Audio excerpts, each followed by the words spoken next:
हा नमस्कार सर, पायलो केअर मधून बोलतोय. नमस्कार सर, बोला ना. सर का चालू आहे ना आपलं औषध?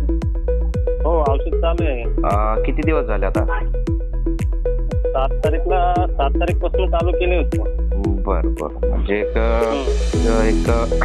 15 दिवस झाले. होय, 15 दिवस झाले. बरं, फरक कसा वाटतंय तुम्हाला आता? फरक तर वाटतंय ना, भरपूर वाटतंय. काय काय म्हणजे जे मला खाज याची, बसण्याचं जे माकड हाडच्या खाली, जे एकदम खाली लास्टचं माकड हाड आहे ना, तिथं पण दुखायचा. परत गोळा माझा जे बाहेर यायचा, ब्लड वगैरे यायचं, ब्लडिंग बंद झालं.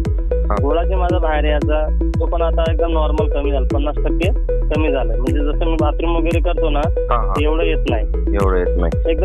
एकदम छोटासा येतो.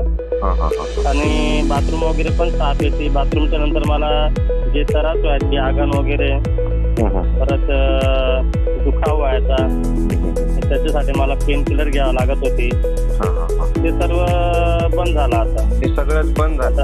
ओके, म्हणजे 90% काय आहे तुम्हाला आपल्या औषधाने? 90% नाही, 60-70% मला फायदा झालेला आहे. कारण की गोळा माझा मेन तर माझा गोळाचा इश्यू आहे. जोपर्यंत माझा जोपर्यंत मला गोळा कमी होणार नाही तोपर्यंत मला सुधारणार नाही. बाकी गोळा कमी होणार, पण आता 15 दिवसात आपण गोळा भरपूर रिकव्हरी आलेली आहे. मी आधी पण काय बोलताय, साईज पण कमी झाली असेल ना गोळ्याच्या तुमची? हो, साईज पण कमी झालेली आहे. पहिला लागलं. परत मला दुखणं वगैरे पण बंद झालेलं आहे. जे मी बाथरूमच्या टायमाला जे बाथरूम करून जेव्हा निघायचो, तर आता 15 मिनिटं मी नुसतं सरास करायचो, उभंच राहायचो मी, का की ते गोळा बाहेर निघलेला राहायचा. त्याच्यामुळे मला